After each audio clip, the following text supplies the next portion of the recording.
The Everything Store, Jeff Bezos and the Age of Amazon, by Brad Stone. Picture a dusty bike shop in Glendale, Arizona. You know the kind. Tires dangling from hooks, that distinct mix of rubber and oil hanging in the air. An older gentleman stands behind the counter, weathered hands that have spent 3 decades coaxing life back into broken bicycles. His name is Ted Jorgensen, and he genuinely loves what he does. Then one afternoon in 2012, a stranger walks in and starts asking the oddest questions. Questions about a teenage marriage from another lifetime. About a girl named Jacqueline. About a baby boy they'd called Jeffrey. The color drains from Ted's face. This weight he's been carrying, this gnawing regret. It's been almost 50 years. He'd completely lost track of them. Didn't even know what their last name was anymore. His voice cracks as he asks, "Is he still alive?" The visitor casually pulls out his phone and brings up a photo. There's a man with a famously shiny bald head, and this enormous, infectious laugh that can dominate any room. This man just happens to be one of the richest, most influential people walking the planet. For the first time in 45 years, Ted Jorgensen is staring at his biological son, Jeff Bezos, founder and CEO of Amazon.com. Until this exact moment, he had no clue whatsoever.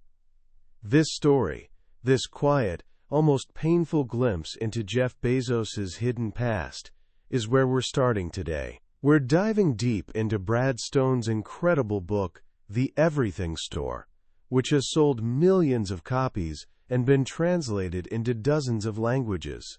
It's become the definitive account of how a gifted, intensely driven kid from Texas built a global empire that fundamentally changed how we live. But here's the thing. This isn't merely a business story. By the time we reach the end, you'll understand something far deeper, the mindset of a genuine visionary. You'll see how one person's relentless focus, long-term thinking, and willingness to be completely misunderstood can transform a simple idea, selling books online, into a force that reshapes entire industries. Yes, this is Amazon's story, but it's also a masterclass in how the future gets built, one audacious, often uncomfortable step at a time. Our story doesn't actually begin in a garage, but 40 floors up in a Manhattan skyscraper during the early 1990s. This was the headquarters of a peculiar Wall Street firm called D.E. Shaw & Company. It wasn't your typical investment bank stuffed with finance bros. David Shaw, a former computer science professor, had recruited scientists and mathematicians, brilliant minds who wielded complex algorithms to hunt for hidden patterns in financial markets. It was essentially a house of quants, and one of its brightest talents was a young senior vice president named Jeff Bezos. Bezos was already notorious for his piercing intellect, and this laugh, so loud and jarring it could freeze conversations mid-sentence. He was meticulously disciplined, constantly carrying a notebook to capture ideas, and he analyzed absolutely everything, even his social life. He famously enrolled in ballroom dancing classes after calculating it would increase his exposure to what he called N+ women. This was someone who viewed the entire world as an elaborate series of problems waiting to be solved. In 1994, Bezos stumbled upon a jaw-dropping statistic. He read that usage of this newfangled thing called the World Wide Web was exploding at 200–300% annually. The number, as he'd later confess, was based on a math error, but the underlying reality was undeniable. Something massive was brewing. He and David Shaw started tossing around business ideas that could ride this incredible wave. They discussed a financial services company, an online advertising venture, and this grander, almost absurd concept they called the Everything Store, an online marketplace that could sell virtually every product in existence, shipped directly to customers. Bezos understood that a true everything store was too ambitious. Right out of the gate, he needed a foothold, a beachhead. He compiled a list of 20 possible product categories and methodically analyzed each one. Books, he realized, were absolutely perfect for a launch. They were commodities. A copy of a book in one store is identical to that same copy anywhere else. There were millions of titles in print, far more than any physical bookstore could ever hope to stock. And crucially, there were just 2 major distributors, so he wouldn't need to wrangle with thousands of individual publishers. He could build an online store offering a selection that simply couldn't exist in physical reality. The idea consumed him. It became an obsession. But he knew that if he built this business inside D.E. Shaw, it would never truly belong to him. He had to venture out on his own. This led to one of the most celebrated decisions in modern business history. To decide whether to abandon his secure, lucrative job, Bezos created what he called the regret minimization framework. It's beautifully simple, yet profound. He projected himself forward to age 80 and imagined looking back on his life. He asked himself, in that quiet moment of reflection, which path will haunt me more? Walking away from my job and my Wall Street bonus, or missing out on this thing called the Internet that I believe is going to be revolutionary? As he later explained, I knew that I might sincerely regret not having participated in this thing called the Internet. When I thought about it that way, it was an incredibly easy decision. So at 30 years old, Jeff Bezos told his boss he was leaving. He called his parents, Mike and Jackie, who were living in Colombia at the time. Their reaction was, understandably, bewildered. What do you mean you're going to sell books over the Internet? His mother gently suggested he try it at night or on weekends as a hobby. But Bezos knew speed was everything. Things are changing fast, he told her. I need to move quickly. Soon after, Jeff and his wife, Mackenzie Tuttle, a brilliant writer he'd met at D.E. Shaw, packed up their entire lives. They flew to Texas, borrowed a 1988 Chevy Blazer from his father, and began driving northwest. Mackenzie drove while Jeff sat in the passenger seat, hammering out a business plan and revenue projections on a laptop, numbers that would turn out to be wildly, almost comically inaccurate. They were literally writing their own entrepreneurial origin story, a journey into the unknown, powered by a compelling idea and a framework for dodging regret. They landed in Seattle, a city chosen for its pool of tech talent, and, more strategically, for Washington's relatively small population, which meant they'd only have to collect sales tax from a tiny percentage of customers. They rented a 3-bedroom house in the suburb of Bellevue, and in the converted garage, Amazon was born. Bezos built the first desks himself, using $60 blonde wood doors from Home Depot, a symbol of the company's founding principle of frugality that would become legendary. His first employee was a quiet, brilliant programmer named Shel Kafan, a veteran of the early Internet, who shared Bezos's vision for making information universally accessible. Mackenzie became the company's first accountant, managing finances and writing checks. For meetings, they'd often walk to a nearby Barnes & Noble, an irony that wasn't lost on anyone. Their first challenge was the name. The company initially went by Cadabra Inc., as in, quote, abracadabra. But Bezos's first lawyer pointed out that over the phone, it sounded suspiciously like cadaver. They brainstormed alternatives. One he seriously considered was relentless.com. Friends warned him it sounded somewhat sinister, but something about it captivated him. He registered the domain in 1994 and still owns it. Type relentless.com into your browser today, and you'll land straight on Amazon's homepage. Finally, while thumbing through the A section of a dictionary, he landed on the word Amazon, Earth's largest river, Earth's largest bookstore. It was perfect. It captured the sheer scale of his ambition. The first version of Amazon.com went live on July 16, 1995.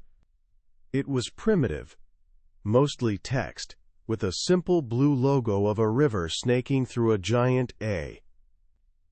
When an order came in, a bell would chime on the office computers, and everyone would gather around to see if they recognized the customer.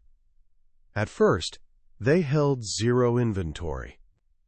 When a customer bought a book, Amazon would order it from a distributor. It would arrive days later, and then they'd pack it on the basement floor and ship it out. One of their first major obstacles was that distributors required them to order 10 books at a time. Amazon didn't have that kind of volume yet. So they discovered a loophole. As Bezos loved telling it, their systems were programmed in such a way that you didn't have to receive 10 books, you only had to order 10 books. They found an obscure book about lichens that was perpetually out of stock, and would order one book they actually needed, plus 9 copies of the lichen book. The distributor would ship the book they needed with a note saying, "Sorry, but we're out of the lichen book." Classic startup ingenuity. From the very beginning, Bezos grasped that to succeed, Amazon had to be more than a store. It had to be a place for discovery. He was obsessed with customer reviews. He believed that if Amazon had more user-generated reviews than any other site, it would give them an enormous advantage. When a publisher sent him an angry letter, protesting that his business was to sell books, not trash them, Bezos saw it completely differently. "We don't make money when we sell things," he'd later say. "We make money when we help customers make purchase decisions." Just a week after the official launch, a small website called Yahoo, run by 2 Stanford graduate students, asked if they could feature Amazon on their list of cool new things on the web. At the time, Yahoo was one of the most visited sites online. The small Amazon team debated whether they were ready for the incoming tsunami of business. They decided to go for it. Within a month, they'd sold books to people in all 50 states and 45 countries. The bell in the office started ringing so incessantly, they had to turn it off. The rocket had launched. As orders surged, Bezos knew he couldn't fund the company on his parents' life savings forever. His parents, Jackie and Mike, had invested over $245,000.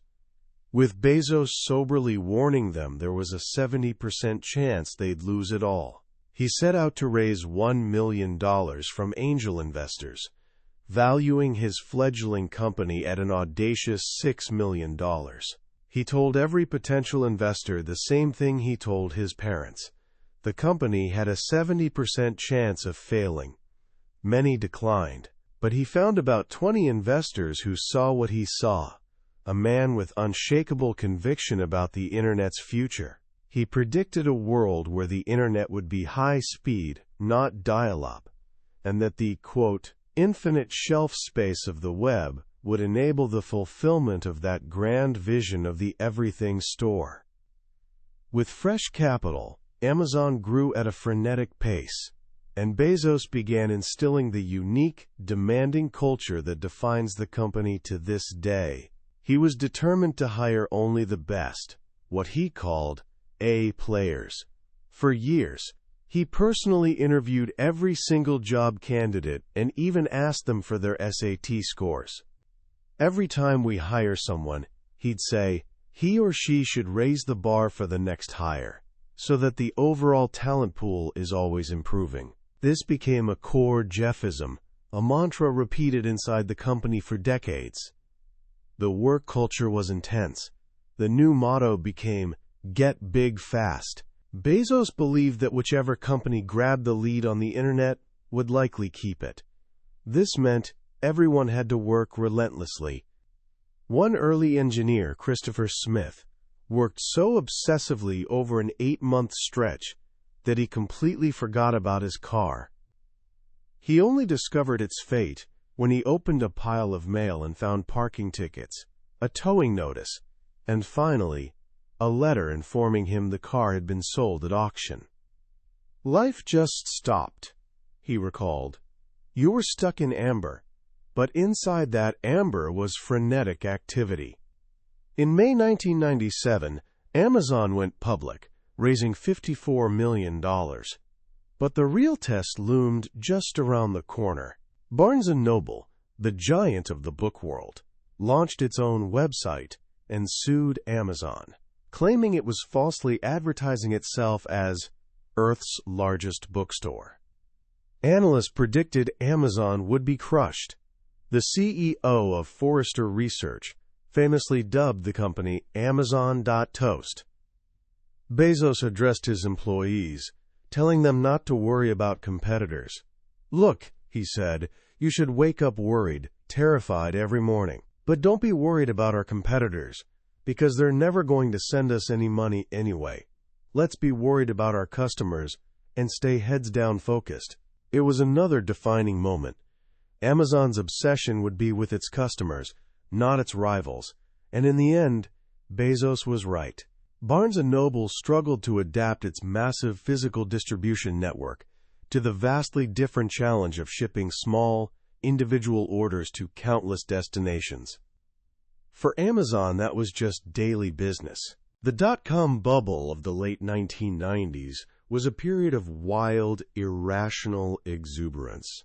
Capital was cheap, and opportunities seemed limitless. And nobody placed bigger, bolder bets on the internet than Jeff Bezos. Between 1998 and 2000, Amazon raised a breathtaking $2.2 billion and went on an epic spending spree. It opened 5 new, state-of-the-art distribution centers. It expanded into music, movies, toys, and electronics. It invested in a slew of other dot-coms, like Pets.com and Cosmo.com, almost all of which would soon crash and burn spectacularly. The company's motto was still, "Get big fast," but now it was fueled by billions of dollars and a skyrocketing stock price. Employees lived under Bezos's frugal rules, paying for their own parking and flying coach while watching him push more and more chips onto the table. One engineer at the time said, "What we're doing here is building a giant rocket ship, and we're going to light the fuse. Then it's either going to reach the moon or leave a giant smoking crater in the ground." The 1999 holiday season was nearly catastrophic. The company was drowning in orders it couldn't fulfill. An all-hands-on-deck emergency was declared, and every corporate employee, from engineers to executives, took graveyard shifts in the distribution centers packing boxes through the night. Bezos held contests to see who could pick orders off shelves the fastest. They barely survived, but he vowed Amazon would never again have insufficient capacity to meet customer demand. In December of that year, Jeff Bezos was named Time magazine's Person of the Year, the king of cyber commerce. Amazon seemed unstoppable. Then, in spring 2000, the rocket ship's engines sputtered. The dot-com bubble burst. The Nasdaq began a downward spiral, and the faith that had propped up so many unprofitable internet companies evaporated overnight. Suddenly, Amazon's massive spending and widening losses were no longer seen as bold investments in the future. They were seen as reckless. In June 2000, a young, unknown bond analyst at Lehman Brothers named Ravi Surya published a scathing report on Amazon. He called the company's credit extremely weak and deteriorating, and made a prediction that sent shockwaves through the financial world. "We believe that the company will run out of cash within the next 4 quarters. The headlines were sensational. The New York Post declared, analyst finally tells the truth about .coms. Amazon's stock, already falling, plummeted another 20%. Bezos publicly called the report pure, unadulterated hogwash, but behind the scenes the company was in crisis mode. The real danger wasn't that Surya was right, but that his prediction could become a self-fulfilling prophecy. If suppliers got spooked and demanded immediate payment, or if customers lost faith, Amazon's cash flow could dry up. The company's mantra had to change. Get big fast was replaced with a new one: get our house in order. The new watchwords were discipline, efficiency, and eliminating waste. But inside the company, the cratering stock price was devastating. Employees who joined recently held stock options that were now completely worthless. Many top executives, exhausted and disillusioned, left the company. Through it all, Bezos never showed a hint of anxiety. "I have never seen anyone so calm in the eye of a storm," one senior vice president recalled. "Ice water runs through his veins," he scrawled on a whiteboard in his office. "I am not my stock price," and told everyone to ignore the pessimism. He quoted the legendary investor Benjamin Graham: "In the short term, the stock market is a voting machine. In the long run, it's a weighing machine." If Amazon stayed focused on the customer, he declared, the company would be fine. This period of crisis forged the Amazon we know today. Bezos became obsessed with efficiency.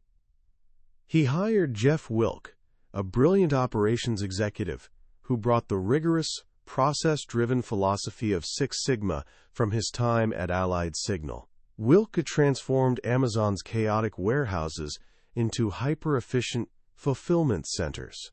They rewrote the software, introduced new algorithms to optimize every step of the process, and began mastering the complex physics of their own logistics network. At the same time, Bezos was rethinking the company's very structure. He grew to despise what he called the institutional no, the tendency of large organizations to resist new ideas. He declared that, quote, "communication is a sign of dysfunction," arguing that teams should be small and independent enough that they didn't need to waste time coordinating with each other. This led to the creation of his famous two-pizza teams, autonomous groups small enough to be fed with two pizzas. These teams would compete with each other, sometimes duplicate efforts, but they'd move fast and innovate. And it was during this time of crisis that one of Amazon's most powerful ideas was born. The early attempts to compete with eBay through auctions had failed, but Bezos realized Amazon had something eBay didn't: the Internet's most authoritative product catalog. One weekend, at a meeting in the basement of his home, he and his team had a breakthrough. Instead of trying to create a separate destination for third-party sellers, they should invite them to list their products right alongside Amazon's own, on the very same product pages customers were already visiting. This new initiative, called Marketplace, launched in November 2000. It was a brilliant, counterintuitive move. Internally, Amazon's own retail managers were horrified. They could now lose a sale to a competitor on their own product page. Publishers and authors protested that it would undermine new book sales by placing used books right next to them. Bezos didn't care. It offered more choice to customers, and that was all that mattered. As one executive at the time said, it was Jeff against the world. Marketplace was the first step in transforming Amazon into a platform. The next, and most revolutionary step, came from an unlikely source: the company's own internal dysfunction. By the early 2000s, Amazon's technical infrastructure was a sprawling mess. The code was clunky and held together by what one executive called duct tape and WD-40 engineering. It was a massive bottleneck. Project teams had to beg for access to the company's computer resources, and innovation was grinding to a halt. Bezos exploded. He realized that if Amazon wanted its own developers to innovate freely, It needed to break down its infrastructure into simple, fundamental building blocks, or primitives, as he called them, inspired by a book on artificial intelligence. Things like storage, computing power, and databases should be treated as services that any developer could access on demand. And then came the big leap. If Amazon was building these services for its own internal use, why not offer them to the outside world as well? This was the birth of Amazon Web Services, or AWS. It was a completely new business, unrelated to retail, born from the company's own struggle to conquer chaos. It started with a storage service called S3 in 2006, followed by a computing service called EC2, which allowed developers to run their own programs on Amazon's computers. Bezos insisted on pricing these services like a utility, with shockingly low rates, even if it meant losing money for a long time. He believed high profit margins just attracted competition, while low margins attracted customers. AWS was a game changer. It ushered in the age of cloud computing. Startups no longer needed to spend millions on their own servers. They could rent computing power from Amazon, paying only for what they used. It fueled the next wave of internet innovation, powering companies like Pinterest, Instagram, and Netflix. And it finally proved to the world what Bezos had been claiming for years. Amazon wasn't just a retailer, it was a technology company. The final piece of the puzzle fell into place in 2004. Apple had completely dominated the music business with the iPod and iTunes, and Bezos was terrified the same thing would happen to books. It is far better to cannibalize yourself than have someone else do it, became the new mantra.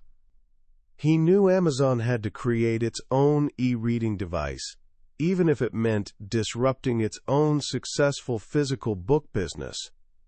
Again, there was fierce internal resistance. His top executives, including Jeff Wilke, argued that building hardware was expensive, risky, and far outside the company's expertise. Bezos dismissed their objections.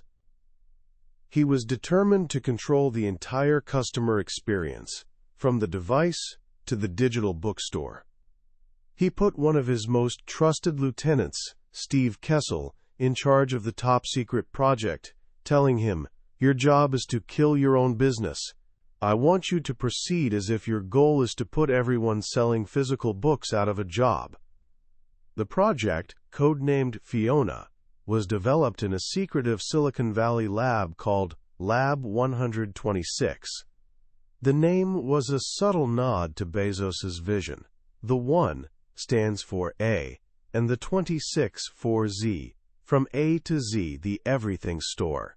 The device had to be simple enough for a grandmother to use, and Bezos insisted on a feature everyone thought was insane: free, built-in wireless connectivity, so customers could download books from anywhere, without ever connecting to a computer.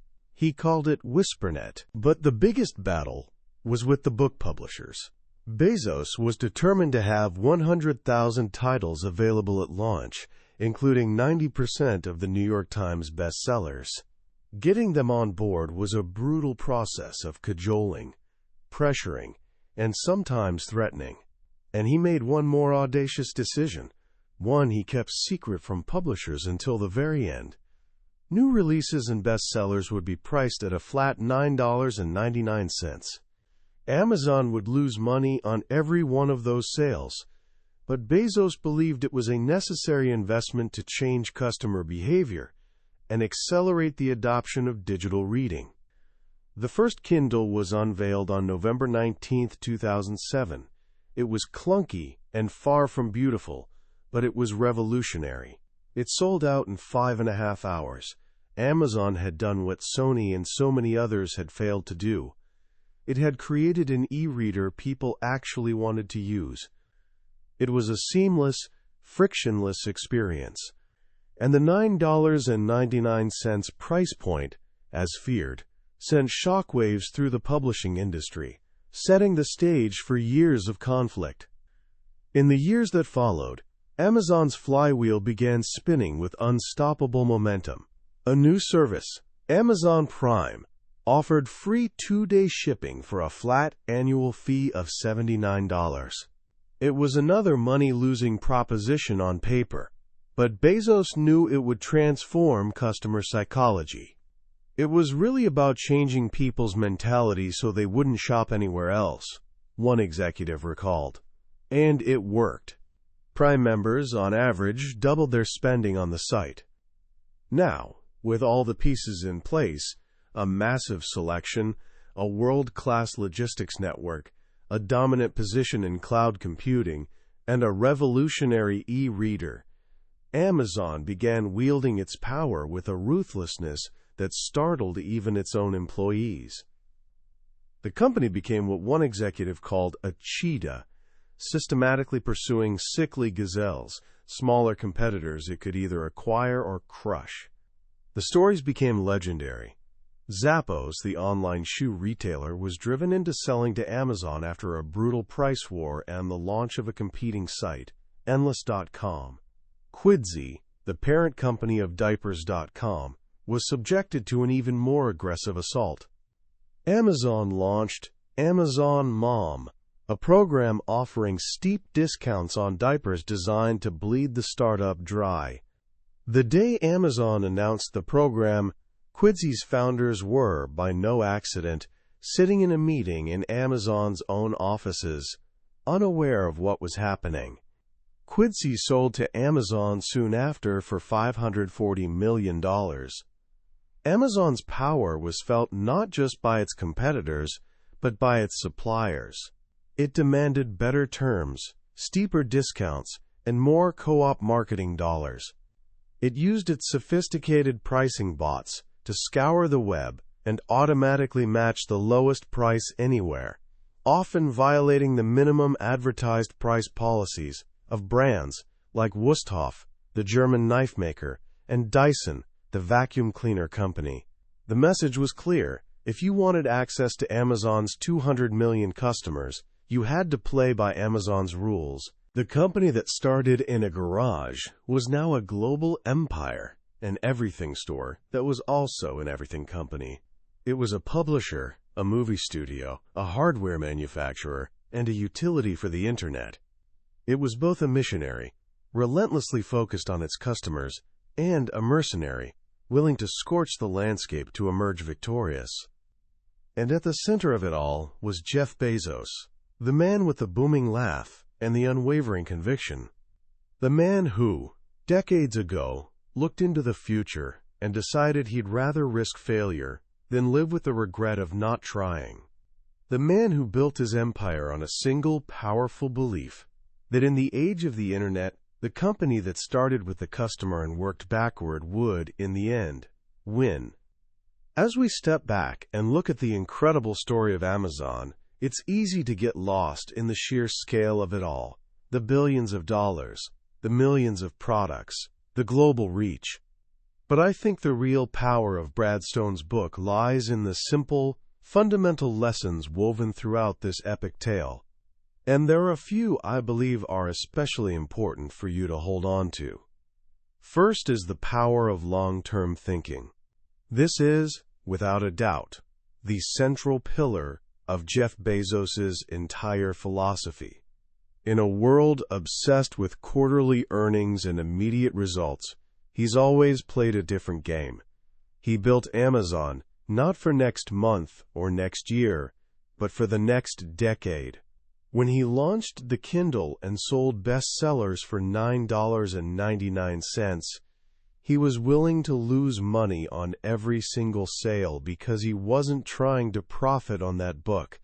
He was trying to build a new behavior, a new market, a new future. He was willing to be misunderstood by Wall Street for years because he had a clarity of vision extending far beyond the horizon of most other leaders. Think about that in your own life. It's so easy to get caught up in immediate pressures, the test next week, the social drama of the weekend. But what if you applied that regret minimization framework? What if you started making decisions based on who you want to be in 10 years, not just who you are today? That shift in perspective, that willingness to plant seeds for a tree you won't sit under for a long time, is one of the most powerful forces for creating a meaningful life. The second lesson is the true meaning of customer obsession. This phrase gets thrown around constantly in business, but at Amazon, it's not a slogan, it's a religion. Every major innovation at Amazon, one-click ordering, customer reviews, Prime, the Kindle, AWS, was born from a relentless focus on removing friction and adding value for the customer. Bezos famously leaves an empty chair in some meetings to represent the customer, the most important person in the room. He reads customer complaint emails and forwards them to his executives with a single, terrifying question mark, setting off internal fire drills. This isn't just about good service. It's about deep, empathetic understanding of what people want before they even know they want it. It's about starting with their needs and working backward to invent a solution. This is a mindset you can apply to anything, whether you're building a company, working on a school project, or just trying to be a better friend. Start with the other person. What do they need? How can you serve them? That is the path to creating real value in the world. And finally, this story is a powerful and sometimes uncomfortable look at the dual nature of great ambition. Bezos often talks about wanting Amazon to be a missionary company, not a mercenary one. Missionaries are trying to make the world better. Mercenaries are just out for money and power. And in many ways, Amazon is a missionary. It has genuinely empowered customers with lower prices, greater selection, and incredible convenience. But as the stories of its competitors and suppliers show, it can also be a ruthless mercenary, willing to use its immense power to crush anyone who stands in its way. The book doesn't give us an easy answer to whether Amazon is good or evil, and I think that's the point. The world is rarely that simple. Great achievements often require a level of drive and intensity that can be both creative and destructive.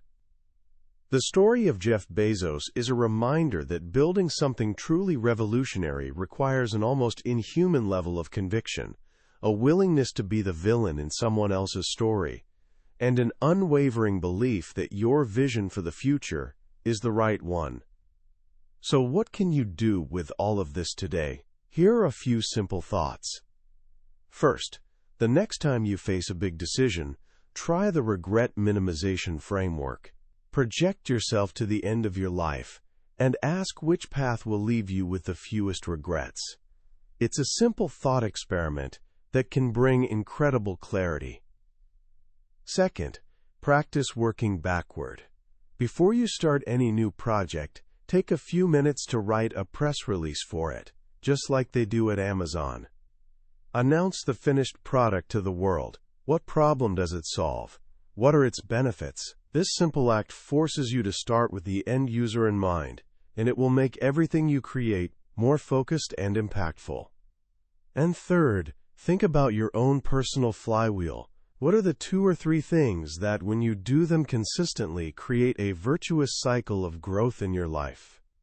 Maybe it's exercise, which gives you more energy, which makes you more productive, which gives you more time for exercise. Whatever it is, identify it, and then focus your energy on pushing that wheel. That was a summary of The Everything Store by Brad Stone. We've journeyed through the highlights today, but I want to be honest with you. A summary can only ever be a map. The real treasure is found when you explore the territory yourself. The true magic of a book like this happens in the quiet moments of reading, when a particular story or a simple turn of phrase connects with you in an unexpected way. This summary is a starting point, designed to help you decide if this story is worth your time and attention. If anything we've talked about today has sparked your curiosity or lit a fire in you, I encourage you to grab a copy. Reading it isn't just about learning the history of a company. It's an experience that can genuinely change the way you see the world and your own potential within it. You can find a link to the book in the description below. Also, if you found this summary valuable and it gave you something to think about, please do me a small favor and hit that like button and subscribe to the channel. That way, you won't miss our next journey into another life-changing book from the Billionaire's Bookshelf. Let's keep learning and growing together.